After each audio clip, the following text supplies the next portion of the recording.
Bismillahirrahmanirrahim. Qala musannifu rahimahullahu ta'ala wa nafa'na bihi wa bi'ulumihi fid daraini amin. Kitab Kifayatul Muhtaj pada menyatakan bicara Isra' dan Mi'raj, karangan Asy-Syaikh Al-Imam Daud Al-Fatani, halaman yang ke-16, dalam kurungan maka keluar daripada asal pohonnya, iaitu pohon sidrah, itu 4 sungai daripada pohon sidrah. Bidara, daripada pohon bidara yang hebat itu 4 sungai. Suatu sungai daripadanya air yang tiada berubah, dan yang keduanya daripada laban, yakni susu yang tiada berubah rasanya, dan yang ketiga daripada arak yang lazat bagi orang yang meminum, dan yang keempat sungai daripada air madu yang suci daripada lilin. Kemuliaan Allah Subhanahu wa ta'ala perlihatkan kepada junjungan besar Nabi Muhammad sallallahu alaihi wasallam sidrah, pepohonan bidara yang mengalir daripadanya itu 4 sungai yang tiada tolok tandingnya. Maka adalah naungannya pohon bidara itu, sidrah itu, sekira-kira diperlari kuda pada bayang-bayangnya itu 70 tahun tiada memutuskan dia. Bayang aja pun 70 tahun tiada memutuskan dia bayangnya. Dan adalah buah daripada pepohonan bidara itu seperti kurbah air, timba air, baldi air. Dan daunnya adalah seperti telinga gajah. Daunnya seperti telinga gajah. Pada rupanya, hampirlah satu daunnya itu bahawa menutup akan segala umat ini. Dan pada satu riwayat, satu daunnya, daun daripada pepohonan sidrah, pepohonan bidara itu menutup akan segala makhluk. Dan tiap-tiap daun ada malaikat yang mengucap tasbih akan Allah Subhanahu wa ta'ala. Allah Subhanahu wa ta'ala sekali lagi perlihatkan kepada junjungan besar Nabi Muhammad sallallahu alaihi wasallam kedudukan Sidratul Muntaha, pepohonan bidara di penghujung segala penghidupan alam ini. Maka berbalut-balut ia warnanya yang bersalah-salahan. Apa ia? Maka tatkala berbalut-balut daripada pekerjaan Allah Ta'ala yang turun barang yang berbalut-balut dan berubah-ubah dan berpalang-palang tingkat-tingkatnya, maka jadi di situ Yakut, permata Yakut, dan permata Zabarjad, dan yang lain-lain lagi pelbagai bentuk permata yang indah daripada keduanya. Maka tiada kuasa seorang bahawa merupakan, tak siapa pun mampu untuk merupakan keindahan dan menghinggakan sifatnya daripada eloknya. Dan adalah pada cawangnya itu beberapa belalang daripada emas, dan tiba-tiba adalah pada asalnya 4 sungai pula. 2 sungai tersembunyi dan 2 sungai yang nyata. Maka sabda Nabi SAW, apa sungai ini ya Jibril? Maka kata Jibril alaihissalam, adapun 2 sungai yang tersembunyi itu, maka iaitu 2 sungai di dalam syurga. Satu daripadanya Salsabil dan yang satu lagi Zanjabil.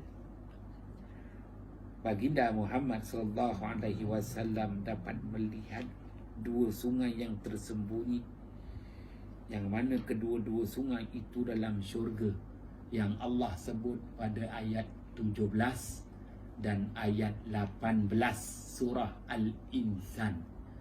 Janji Allah untuk Habibullah, kekasih Allah, Khalilullah, kesayangan Allah, begitu juga khiyarullah, pilihan-pilihan Allah. Ayat 17 dan ayat 18 surah Al-Insan. Wa yusqawna fiha ka'san kana mizajuha zanjabila ainan fiha tusamma salsabila. Allah Ta'ala sebut dulu zanjabila, baru Allah Ta'ala sebut salsabila. Wa yusqawna fiha, diberi minum di dalam syurga, ka'san, bekas berisi air minuman, kana mizajuha, yang mana air minuman dalam syurga itu bukan sembarangan, campuran. Kana mizajuha zanjabila, campurannya adalah campuran dengan zanjabila. Zanjabila itu dalam masyarakat Arab disebut sebagai susu yang diletakkan halia. Susu diletak halia. Panas-panas, kalau musim sejuk, manusia kesejukan, sejuk, maka dapatlah susu panas, diletakkan halia. Habis buang angin semua. Lazat, sedap. Zanjabila, susu yang kana mizajuha, minuman tu campuran susu dengan halia. Persoalannya, zanjabila ini asal diberikan kepada istilah halia. Jadi halia ni satu-satunya tumbuhan yang boleh tumbuh di merata tempat di muka bumi. Kawasan panas dia boleh tumbuh, kawasan sejuk dia boleh tumbuh. Halia. Baik, Allah Maha Berkuasa. Halia ni ada lebih kurang 241 jenis halia. Jadi kalau Malaysia ada halia dia, India ada halia dia, Yaman, Arab Yaman ada halia dia, Arab Mesir ada halia dia, begitu juga Spain ada halia dia, Australia ada halia dia. Setiap negara berbeza halia. Kalau 200 negara, 200 jenis halia. Dia akan jenis halia, tapi nilai dia akan berbeza-beza. Kerana halia tu dia buang angin. Angin ni yang bawa penyakit dalam tubuh badan manusia. Orang India disuka teh sarbat, teh halia. Orang Arab disuka susu halia. Arab sekarang tak. Arab sekarang suka air gas. Sebab itu Arab Saudi penduduk dia cepat meninggal dunia dah. Dia Dia dah lupa dah minuman halia. Baiklah, setelah Allah Ta'ala sebut Zanjabilah, sungai, maka dihubungkan pula dengan ayat yang ke-18 surah Al-Insan. Ainan fiha tusamma salsabila, mata air, ya, yang dinamakan salsabila. Jadi salsabila ni dalam masyarakat Arab, dia apabila dia buka mana-mana kawasan oasis, wadi, maka ada air mata air yang keluar tu. Oh, kalau minum lazat tu, bersih. Walaupun tawa bukan sebarang tawa, tapi maknanya menghilangkan dahaga. Salsabila ni air yang menghilangkan dahaga. Orang Arab dalam perjalanan dia dijumpa wadi, oasis, dekat situ ada air mata air mengalir pelan. Diminum air mata air yang jernih tu, baru hilang dahaga. Kalau tak, minumlah air Coca-Cola secukup rasa, seenak selera, tak hilang dahaga. Dua sungai, Salsabila, Zanjabilah. Maka dua sungai yang zahir itu iaitu Nil dan Furat. Nil, Nayala, Nil maknanya sungai yang diperlukan. Semua memerlukan. Hairan, suatu yang ajaib. Di tengah padang pasir, padang Sahara, ya, gurun Sahara, dibelah dengan sungai Nil. Allah Maha Berkuasa. Mana mungkin kalau kita kata nak, yelah, macam mana air tu? Di padang pasir itu. Orang utara kata pasiak. Dari mana dia boleh keluar tu? Allahu Akbar kabir. Nil, Furat, sungai Furat di Iraq, ya, sungai Nil di Mesir. Sungai Nil mengalir daripada selatan ke utara. Sungai Furat mengalir daripada utara ke selatan. Dua nilai yang berbeza. Sungai Furat tu maknanya Furata, tawar, selatan ke utara. Manakala Furat mengalir daripada utara ke selatan. Furata, air tawar yang lazat. Kalau sungai Furat dah kering, itu tanda-tanda hari kiamat.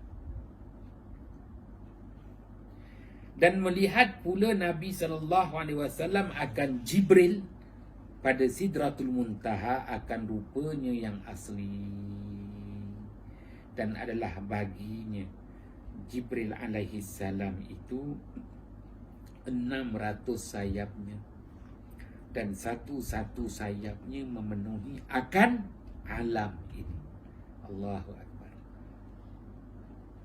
Dan bertaburan daripada sayapnya barang yang menghairankan daripada durun, permata-permata dan yakut. Kemudian maka masuk pula Nabi SAW dan Jibril ke dalam syurga. Maka melihat di dalamnya barang yang tiada pernah dilihat oleh mata, dan tiada dengar oleh telinga, dan tiada terlintas oleh hati manusia. Maka adalah syurga itu 8. Baginda Muhammad SAW diberi penghormatan pada perjalanan Al-Isra dan Al-Mi'raj. Dalam perjalanan Al-Mi'raj, melepasi Sidratul Muntaha. Istilahnya, maknanya sama ada di kiri atau di kanan Sidratul muntaha itu. Maka baginda Muhammad sallallahu alaihi wasallam diberi penghormatan untuk melihat indahnya syurga. Ada 8 syurga, yang mana kita ketahui dalam hadis, sesiapa pun yang melihat syurga, dia akan termenung selama 500 tahun. Buka aja pintu syurga, agenda yang pertama, termenung, melihat keindahan, kelazatan, keseronokan syurga. Termenung tu terpaku selama 500 tahun. Nak menyatakan bahawa tak pernah dilihat, tak pernah didengar. Istimewa. 8 syurga pertama, lagi yang terlebih afdal, lagi yang terlebih tinggi adalah Jannatul Firdaus, iaitu tempat ketetapan segala anbiya, para nabi, para rasul, dan segala syuhada, mereka-mereka yang mati dalam menegakkan agama Allah yang Maha Suci, dan salihin, orang-orang yang saleh. Maka itulah diberikan kedudukan yang tiada tolak tandingnya, Jannatul Firdaus. Yang kedua, Jannatul Adnin. Adnin membawa erti kebun. Jannatul Adnin itu maknanya syurga kebun. Kebun apa? Kebun bunga. Tak habis nak cerita. Kebun pokok-pokok, hutan pun dah tak habis nak cerita.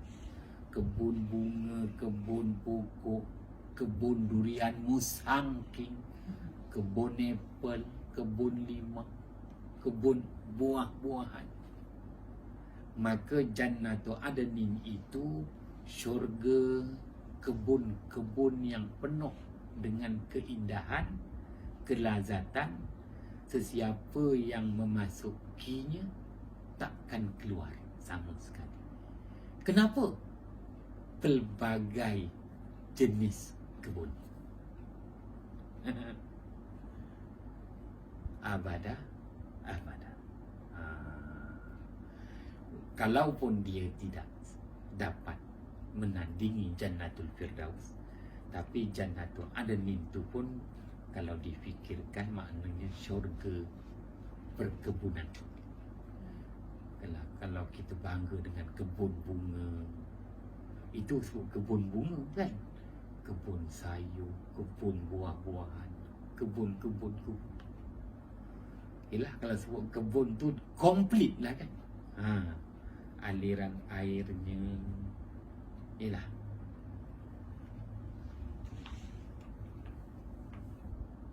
tak akan keluar lah.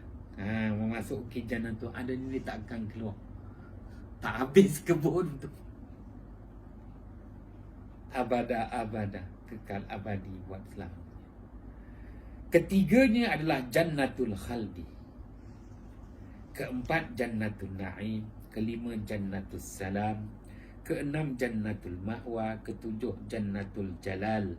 Kedelapan, Jannatul Maqam wal Qarar. Maka adalah Jannatul Firdaus itu daripada emas, dan Jannatul Adnin itu daripada Qasabul Jannah. Qasabul Jannah ni, kalau qasab tu asalnya jenis-jenis tebu. Tapi kalau disebut di sini tebu syurga, tu apa? Jadi ruas syurga. Sebab itu Jannatul Adnin itu nilainya nilai kebun.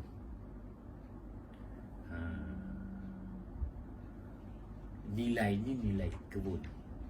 Kalau sebut nilai kebun tu disebut tadi lah. Nak kata apa, sebut aja.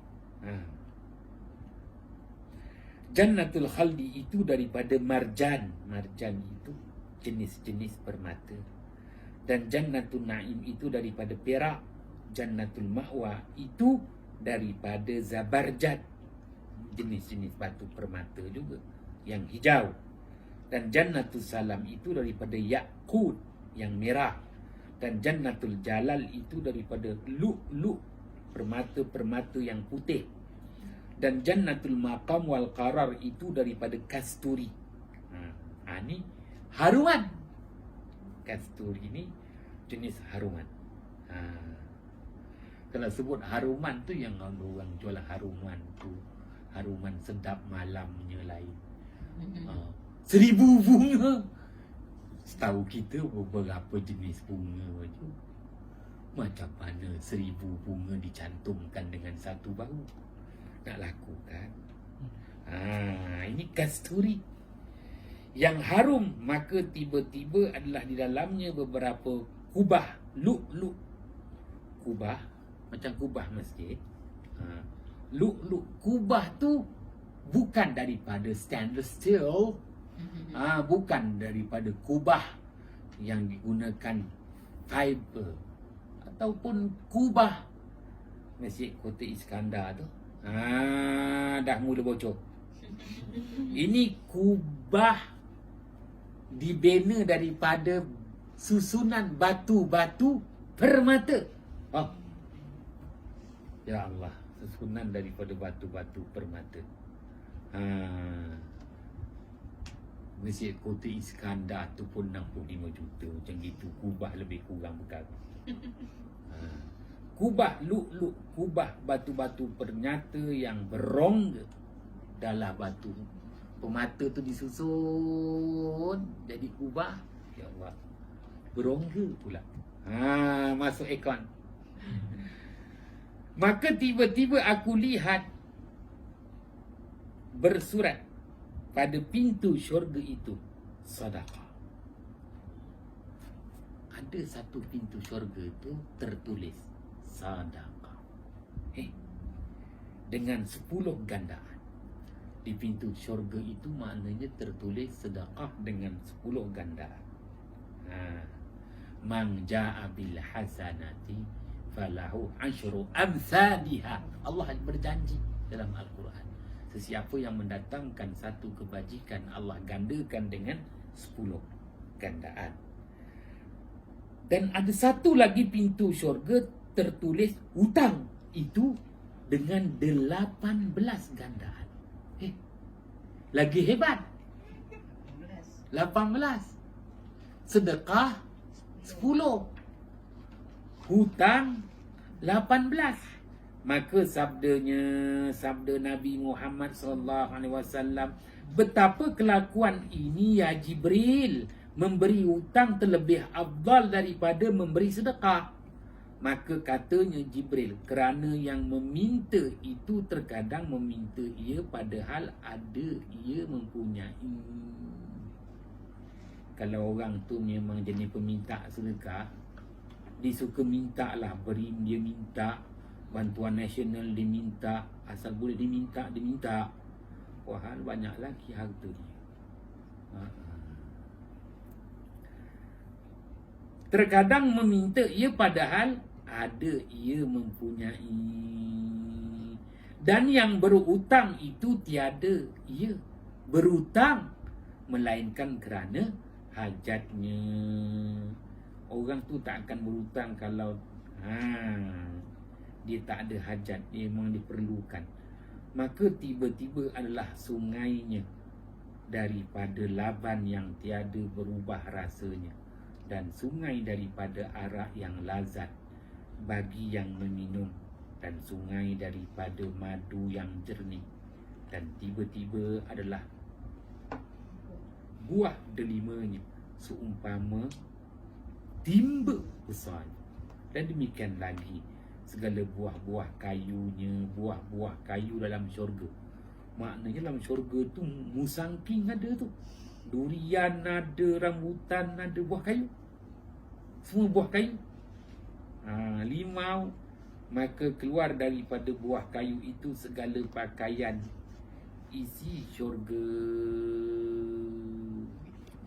Yang pasal yang tadi kan dia sedekah 19 10 gandaan, hutang dengan 18 gandaan. Maksudnya hutang tu yang memberi hutang lah. Yang memberi hutang. Yang memberi hutang, bukan Bukan yang orang berhutang. Jadi kalau kita ni ada tuntutan, ada orang minta sedekah, ada orang nak minta hutang, duit tu tak boleh dibahagi. Nak bagi sedekah pun tak cukup, nak bagi hutang pun tak memada. Tetapi mana yang perlu? Beri hutang. Kerana orang tu dia takkan berhutang kalau dia tak perlukan. Manusia ni dia ada perasaan. Jadi orang kata muka 10 sen. Kalau ada duit 10 sen lagi kan, dia muka 10 sen nak orang ni ada maruah dia. Dia takkan berhutang kalau tak dia tak terdesak. Orang terdesak ada dia akan berhutang. Tapi kalau peminta, jenis orang minta, itu tabiat. Dia memang suka minta. Peminta sedekah tu sampai bila dia nak tak sedekah? Dah memang tabiat dia suka tak sedekah. Wah, dia bolehlah minta sedekah sesekali. Kenapa dia tak nak gunakan hasil sedekah itu untuk dia bekerja? Patutnya lah. Tapi dah tabiat dia begitu. Wallahu a'lam bisawab. Bismillahirrahmanirrahim. Fafahamnaha Sulaimana wa kullan ataina hukman wa ilma wa sakharna ma'a Daudal jibala yusabbihna wa tayra wa kunna fa'ilin ya arhamar rahim.